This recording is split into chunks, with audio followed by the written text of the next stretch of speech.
Hi, welcome to the Lestis tutorial. In this video I will guide you step by step to create the website for your vacation home, bed and breakfast, or boutique hotel. What we have in front of us is the Lestis dashboard, and on the left, we have the existing properties, in this case, 3 properties. These ones here, and each property, as you can see, has a website.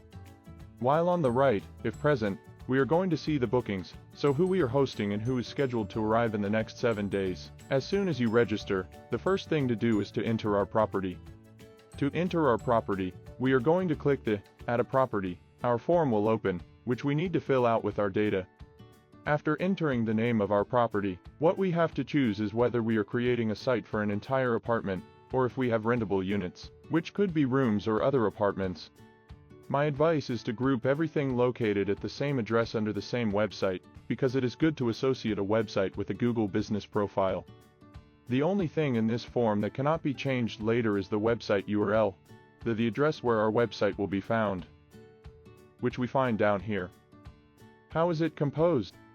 It is composed of the name and the city. Once the website address is decided, it is no longer possible to modify it. What is possible to do now that we are entering our property? Personalize our URL. So if you don't like the auto-generated address with the name of your property, you can modify it. For example, you can remove the dashes if you don't like them, and make it how you prefer. Another important thing is to enter our data, the business name and the legal address, because these will then be used for the privacy policy to show to our guests. Because let's remember that the site is ours, and we are the ones who process the data, the emails, the names of your customers will be sent to you. We complete it with the information we want to show in our footer, so at the bottom of the page, the best spot for legal informations. Once this process is completed, we go and click on Save New Property. I won't do it for simplicity, and I'm going to enter a property already created, so I'll go back and enter our first property that we have in the dashboard. This is how the dashboard appears inside a property, the one we created. In this case, we have already entered a lot of data. In your case, as soon as you have created the property, you will immediately have to add some languages, which are what allow you to go and then enter content. And once done, the button down here in Rentable Units will be enabled, and will be possible to enable booking requests. Lestis is possible in 3 modes: Showcase, the mode to receive booking requests, and the mode to receive direct payments, with both the deposit and the total price. The 3 modes follow the natural flow of data entry. Once the property is entered, it goes into Showcase mode, where it is possible to create a website without booking requests. The booking engine, where guests can select check-in and check-out, is not shown, simply because having no rentable units, the system doesn't know what we need to sell. A natural next step, if you want to enable booking requests, is to insert a rentable unit. The very next step, if you want to have direct bookings, is to perform the connection with Stripe. If you want to connect your account, instead of the booking request form, the Stripe checkout will be activated, where guests can pay directly with their card. As you can see, there are no buttons to click, it is simply the flow of entries. We can change the theme mode we like best up here, or it will follow that of our computer. As mentioned previously, it is possible to modify the property information down here using the Edit Property Details. We can go and modify our property. Let's go see all the options available in the property dashboard. First of all, the website. The website is immediately available after entering the property, and you can see it by clicking here. This is the site we are working on. As mentioned previously, languages are something you should put in right away because they enable the content. I recommend starting with 1 language. When you want to add more, you can simply come here and add the languages. Remember that it is not strictly necessary, but you would then have to go and translate all your content. The brand appearance allows us to go and modify the template. Once the template is modified, we can see it immediately. All the changes we make are in real time, so once saved, we can go here to our site, refresh the page, and immediately see the new template. What else can we do from this page? We can disable bookings in case guests exceed our capacity. By default, the system allows booking requests to be sent anyway because it lets you decide if you want to accept them or not, but here you can disable it. In this case, it's a bit preemptive because we haven't entered a rentable unit yet, so it won't generate anything. Let's continue looking at the template options. put our logos, the favicon, which is the little icon you see at the top of the browser, and a background image. Furthermore, it is possible to personalize the template, both by modifying the font and colors if we feel like it. Furthermore, you can manage the text in the homepage. This is also a bit preemptive because, not having the rentable unit, some of these won't be displayed because some concern the booking form. What else can be done?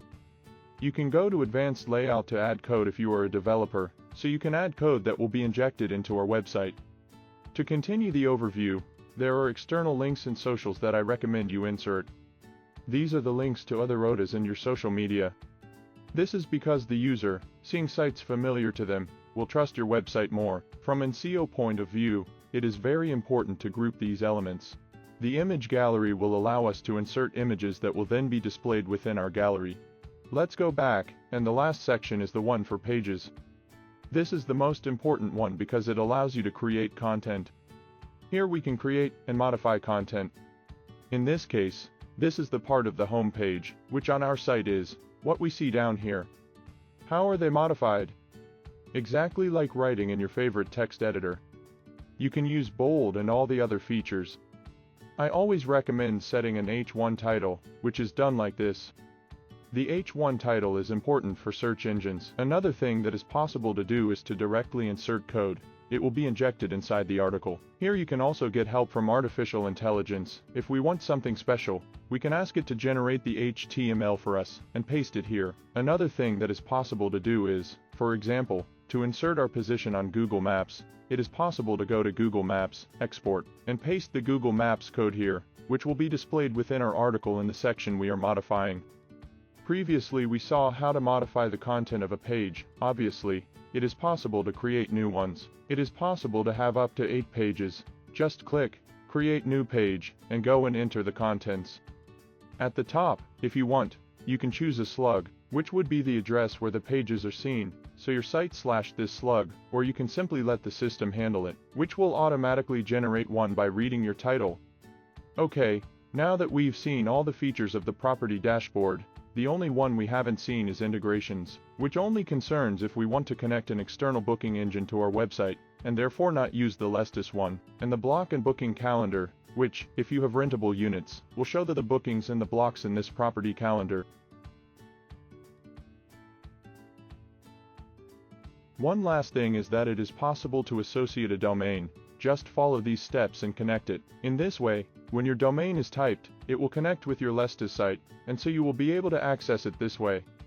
The next step is to insert a unit. Here we already have a unit, so the Enable Booking Requests is not visible. With a newly created property, the button will be here.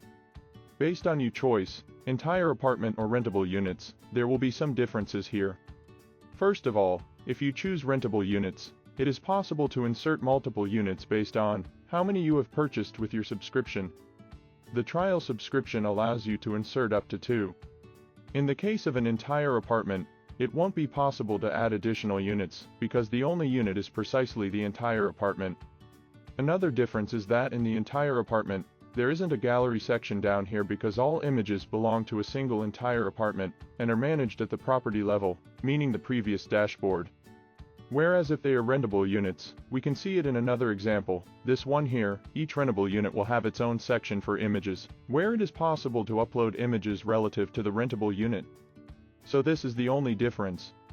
It is possible, as said before, if we made a mistake to go and modify the property and set rentable units, so as to have multiple rentable units. In the case of an entire apartment, it's fine as it is, the images will be managed at the property level. What is possible to do inside a rentable unit? First of all, we will see this form, which is where we enter the unit data. Here we must choose a type of accommodation, and here we can also choose, if we have many rentable units. For example, if we have 3 rooms, we can have a 4th rentable unit, which is the one that groups them, because we use it as an entire property. So this will be the rentable unit, that, if booked, will occupy all 4 rooms and will be free only when all 4 rooms are free.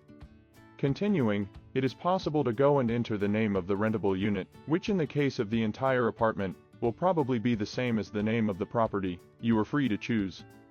It is possible to translate it. It's strongly recommended to do so.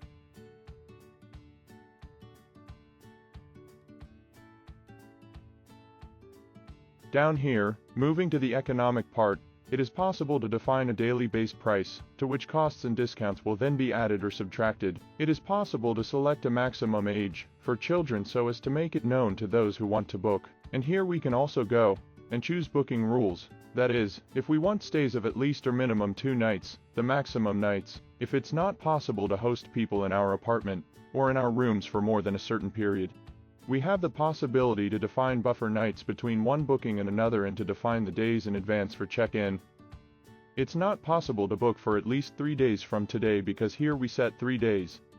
With these choices, it is possible to have a lot of flexibility in case we have specific needs. Then we will also see later how it is possible to add even more flexibility with advanced rules. Continuing, here we decide if we want to insert the square meters, and we go to define how many beds we have for both adults and children. Furthermore, we conclude with the amenities. We go to enter the amenities of our apartment. Once done, we go to insert the unit and move to this page we saw before. Once the unit is inserted, we will unlock all the potential of the system. First of all, we see the calendar synchronization. Calendar synchronization via iCal happens in a bidirectional way. This thing is very important. There is a guide down here in your dashboard. It is very important if you want your availability to be synchronized with other portals. If you receive a booking on one of these portals like Booking or Airbnb, and you have synchronized the calendar, it will reflect after a short time on the Lestis site as well, and so your guests will see the dates unavailable. It is possible to go and block dates, and choose prices for specific periods using this prices and blocks. And here it's possible to go and set advanced rules. These advanced rules, as I said before, allow you to have even more flexibility regarding your business model. You can decide on a name and you can decide on a range for which this rule applies. Overwrite what the base price is. For example, in summer you could set a higher base price to which costs are then added, and discounts subtracted. You could also decide that you want different minimum and maximum nights of stay and block nights. If you want this rate and these options only for weekends, here you can also go. If you have particular needs and can only do check-in on Saturday and Sunday and prefer to have checkout only on Monday, you can go and configure it here, and so your calendar will be blocked only to accept searches with these rules. Moving forward, we have discounts and promotions. Here it is possible to create discounts and configure promotions via promotional codes. If there is no promotional code, the rule applies if the time validity has been entered, and we are in that period, or if the time validity has not been entered, and therefore this rule always applies. Here we can insert, for example, a weekly discount. We can select the type of discount, whether we want a percentage. 15% if the minimum stay duration is 7 nights, or we can choose a monthly discount if it's 30 nights.